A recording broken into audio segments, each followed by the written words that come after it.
This is NC Spin, an unrehearsed discussion on issues of interest to North Carolinians. Now, here is your moderator, Tom Campbell. Welcome. You've heard and read the spin the media and the politicians have put on the issues of the day. To get the correct spin on what's going on in North Carolina, let's introduce you to our panel of experts. They include Chris Fitzsimon from NC Policy Watch, political consultant Doug Raymond, former state senator Howard Lee, and syndicated columnist John Hood. Well, we welcome you to this red, white, and blue edition of NC Spin, and on this show we're going to talk about campaign finance problems. We'll identify who's going to make the difference in next year's elections, and we'll talk about a big debate about education spending. Let's get started.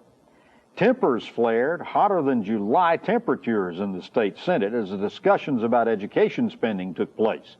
The Senate's senior budget writer, Harry Brown from Jacksonville, said during budget debates that in terms of raw dollars, the Senate budget would spend more on K-12 public education than at any time in the history of this state.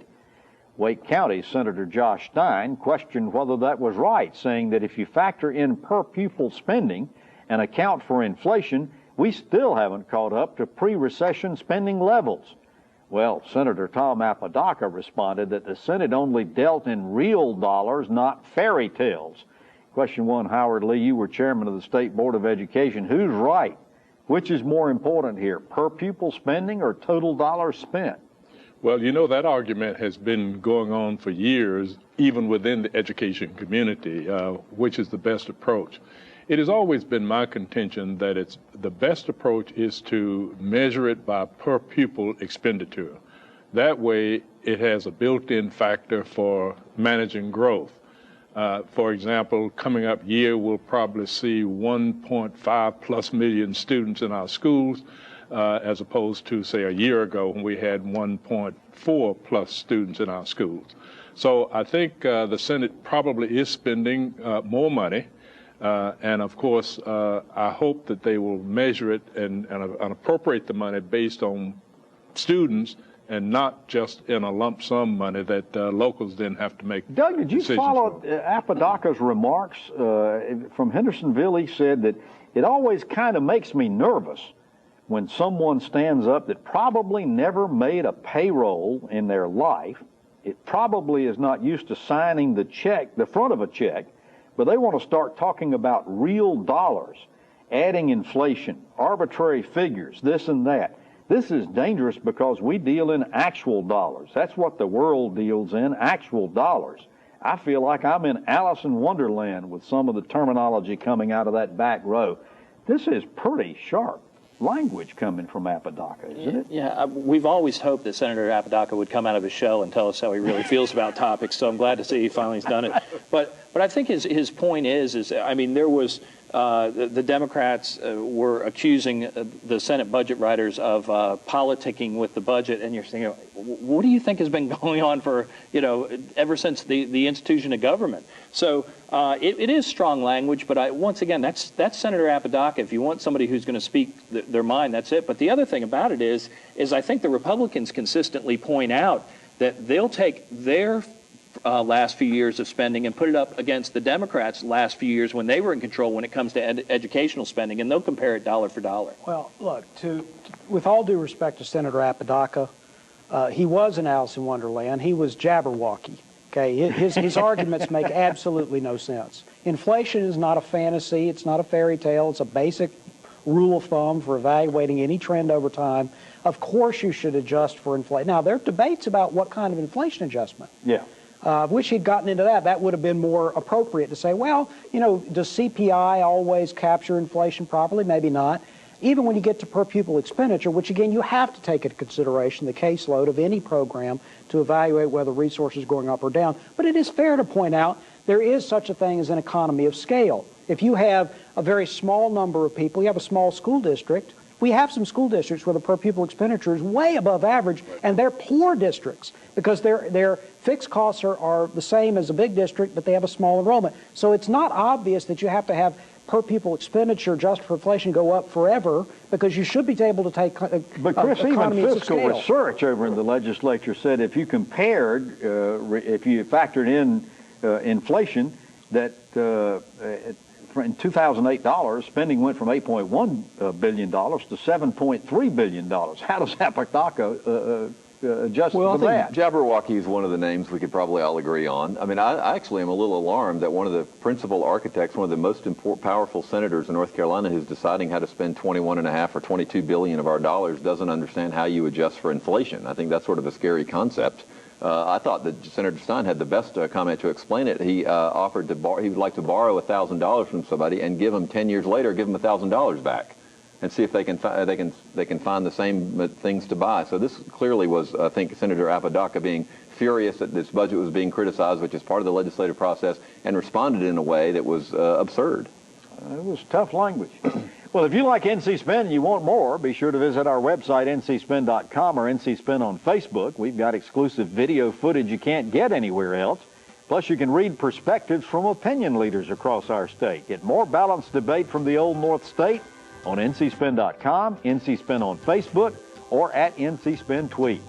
When we come back after these messages, we're going to talk about the 2016 elections and who might be the important voters.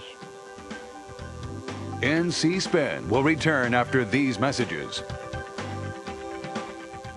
98% of farms are family farms. Families that believe in values like hard work, faith, and integrity.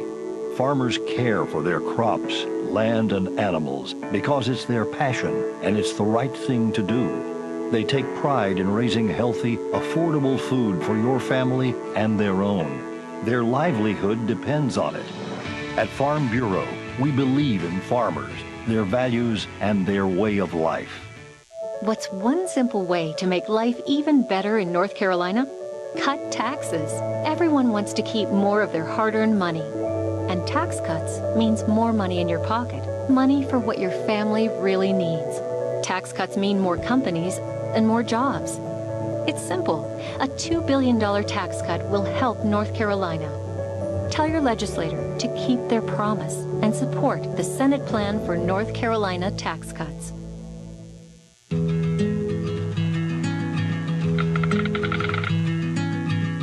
The cost of everything has gone up dramatically over the last 75 years.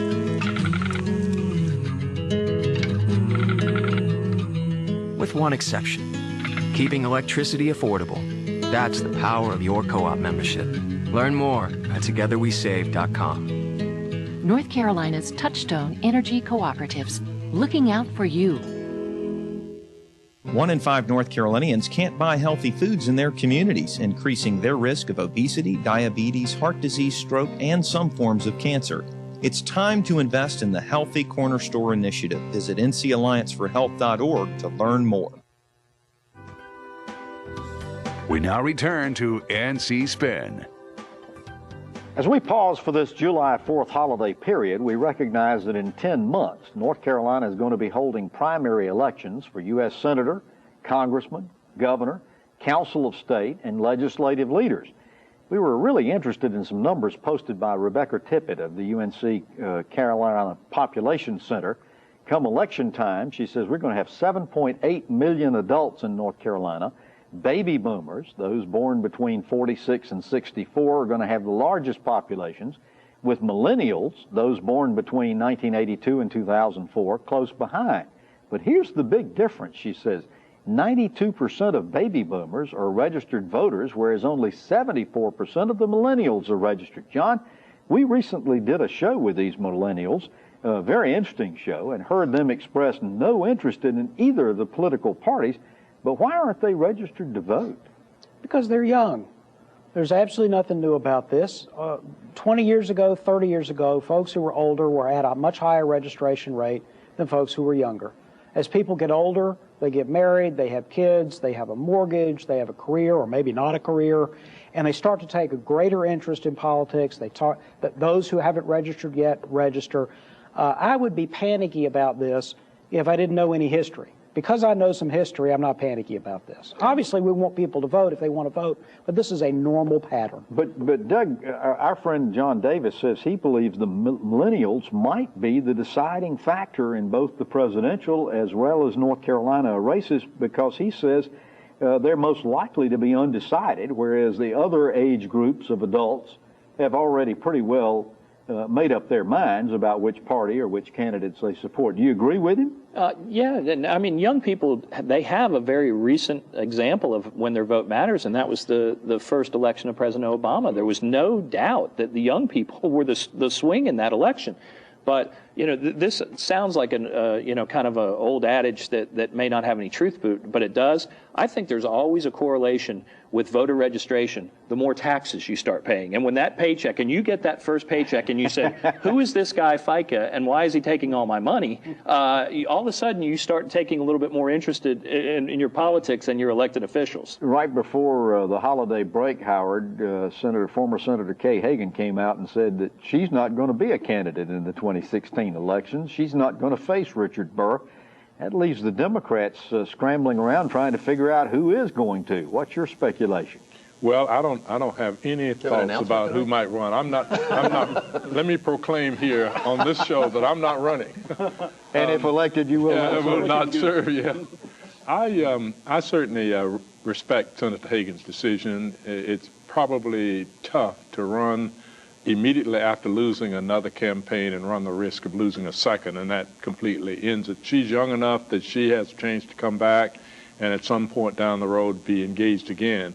But let me just also say, I think one of the problems with millennials is that candidates have tended not to approach young people in a responsible way to convince them that they have a stake in being involved. You know, that's an excellent point, and don't know how to talk to them and don't know which media to use to talk to them, because they told us they don't watch traditional media like NC-SPIN and television news and newspapers. That's exactly right. And I'll make this final quick point is I think we have made a terrible mistake of not emphasizing civic education in our public schools.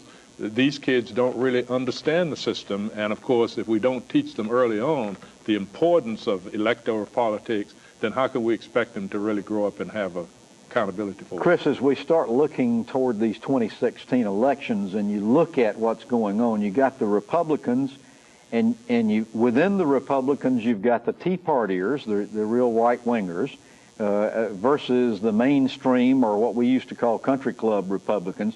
But the Democrats are now having fractions also, because in addition to the Democratic Party, we've got Main Street Democrats that are forming. Governor Jim Hunt is working with an organization, and he's going to have some input into all of this. Are the parties just so divided that they can't really get together behind a candidate? No, I think for the most part they get behind a candidate after the primaries are over. It's just a matter of how much damage is done to the party unity before a primary is over. I think one of the things interesting to note about the Senate race, I think Senator Burr is obviously the favorite going into re-election in 2016, but I think he'll have a close battle if the presidential race is close in North Carolina, which I think it will be.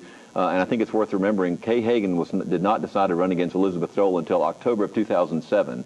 So the equivalent time would be Democrats could have a candidate as late as October of 2015. That would be when Kay Hagan was finally convinced, reluctantly, to run against Elizabeth Dole, who people thought was invincible at the time. Well, Democrats are working hard to try to find a candidate right now. There's no question about it. And with Hagan dropping out, they are turning to Treasurer Janet Cowell, who doesn't seem to be too eager, and former NC-SPIN panelist and Senator Dan Blue is his arm is being twisted to make the race. Any other names y'all are hearing? Anthony Fox, the former mayor of Charlotte, is the Department of Transportation secretary, who had originally promised Senator Burr he wouldn't run against him, but a lot of people are saying things have changed and the climate has changed and politicians change their mind all the time. I think he's another name out there. Another name that's been floated is Heath Shuler, the former congressman and football player from out west. He did move out of state, though, I think. Didn't he move and take a job in Tennessee? Yes. So, you know, when you start talking about those options, I think you're stretching it. When you talk about a Secretary of Transportation who said he wasn't going to run and you're trying to beg him into it, I respect Chris's point that Kay Hagan didn't come in until later and she had to be convinced, but I don't see a Kay Hagan to be convinced. Yeah. That's the problem. All right. After these messages, we're going to talk about campaign finance problems. NC-SPIN will return after these messages.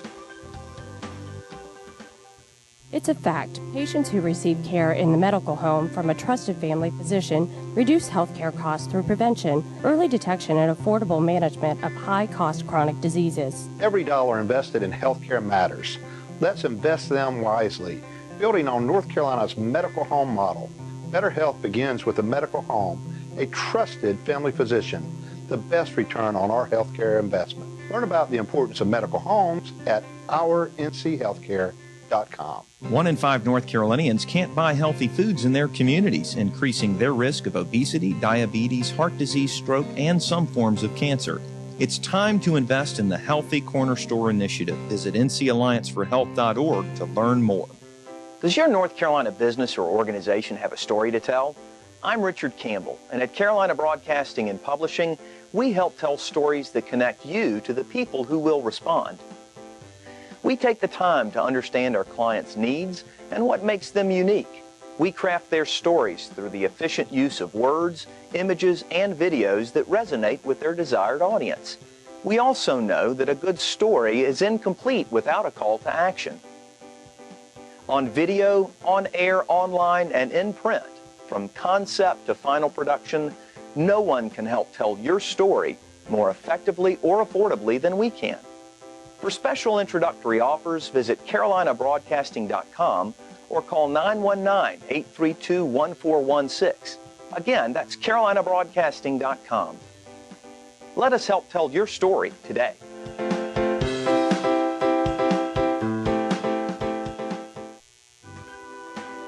We now return to NC Spin. What's wrong with big money in politics? Well, throughout the history of this show, we've talked about politicians who received illegal contributions or spent money improperly, and in the past it's been mostly Democrats since they were the party in power. Now the shoe's on the other foot. Senator Fletcher Hartzell from Cabarrus County has been the subject of 2 years' worth of investigations by the State Board of Elections for using campaign contributions for life insurance premiums, speeding tickets, shoe repairs, and illegal payments that might amount to as much as $100,000 or more. Doug Raymond, the State Board of Education, as is customarily the case, did not charge Hartzell with any crime and is waiting to decide whether to impose civil penalties, but the board did elect to turn the case over to the Attorney General. Just how serious is this? It's very serious, especially if you're Fletcher Hartzell. And the problem here is it's not just the seriousness of the offenses, but politically, I mean, these things are the type of things that are titillating that people are going to talk about around the water cooler. You mentioned some of them, the haircuts and the shoe repairs. There's other things in there that I've read. I saw a report today that appears he's been buying sport tickets from all the local colleges and buying them for constituents. There was an extravagant meal at a 5-star restaurant not far from here. So there's a lot of things that it looks like arrogance and abuse. And I think the other thing that is really the long-term effect in this, once people say, wow, this all came out from a campaign report, guess what they're going to start doing? They're going to start looking at other people's campaign reports. Well, I was going to ask, Howard, I mean, you've run for political office before. We remember Meg Scott Phipps, Senator Thomas Wright, former House Speaker Jim Black, even Governor Easley, former Governor Easley, and former Governor Perdue. Is this all being prompted by their political enemies trying to tear them down and do a hatchet job on them, or how's this all coming about? And did the State Board of Elections handle it properly? Well, I think in this case they did handle the process as it should be handled. I never had the problem of having too much money. I was always begging for additional resources. But I think when you have a large organization and a lot of money is coming in, there's always a chance that people can use money in the wrong ways. But I'm one who believes that when you have a lot of money and you don't have opposition in a race, and you begin to think, I think people think that money can be used in any way. And there was a time when we were told that candidates could spend money however they wished as long as they didn't spend it on themselves. I think it's just the temptation of having this money and not having anything to do with it is one of the problems. And not having any competition. I think that's an excellent point. Yeah. And Chris, the record shows that even as the state tightened down on campaign finance spending laws and what you could spend campaign money for, just prior to that, Hartzell was writing checks left and right. Right, he did spend, it looks like the campaign reports show that he spent a lot of money on things that were inappropriate under the old law, right before the law changed, but he continues to do that. And so this is a question of the law was changed, I believe it was 2006, to restrict what you could use campaign funds for. He hasn't been convicted of anything. The state board clearly believes there's compelling evidence that he violated that law by spending them on all sorts of the things that we've talked about. It's a very unfortunate situation. He's had a long career in the General Assembly, but it's hard to imagine him recovering from this politically. There's no question that running for and holding political office in the legislature is a losing proposition. But is this going to once again lead to a discussion as to how much we pay our legislators, or is that just another issue altogether? Well, I think actually in this case it's another issue altogether, because Fletcher Hartzell's expenditures do not suggest this is a man who's desperate for food and clothing, and we should raise the pay of legislators. I just don't think the story works. Basically, Senator Hartzell is a clever but unwise man. He got in over his head. You could see that just as clear as day. He spent the money wrongly. I think he is too smart to think that his ridiculous explanations are persuading anybody. So I almost think he didn't even mean, he sort of knew he was caught. So what's going to happen here? I mean, are we getting ready to see charges in the court case, and is he going to end up having to leave the legislature? I have no idea about the legal implications involved. I think the political implications are grave. I can't believe, I know he's an institution in Cabarrus County and surrounding counties, but I think he'll get a primary challenger. Are we going to hear more from this, Doug? Is this it? Absolutely. Listen, unfortunately, I've spent a lot of time reading the report. It's just something, when I see the initial story, I say, let me see what else is there.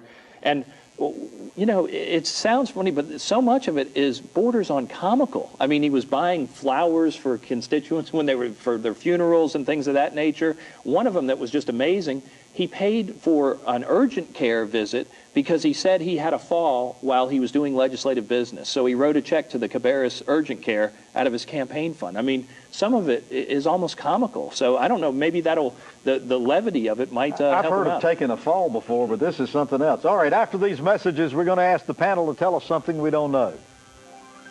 NC Spin is brought to you in part by the North Carolina Farm Bureau. The Farm Bureau and Agriculture. We keep North Carolina growing.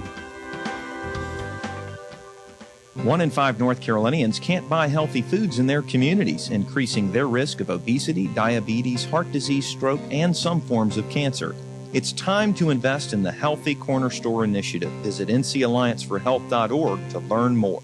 Hi, I'm Linda Loveland. I want the best for my kids. Feeding them foods they like within my budget is a priority. But what do we really know about these foods? North Carolina farmers and food experts give you a website to find it all. FeedTheDialogueNC.com, a place where moms like you and me can learn more about the foods we eat and the farmers that feed us. Check it out. Add your input and help feed the dialogue. Let's talk food at FeedTheDialogueNC.com. Every year, North Carolina patients undergo 635,000 same-day surgeries. 72% of these surgeries are performed in our highest-cost hospital facilities, adding as much as $2,000 to every procedure.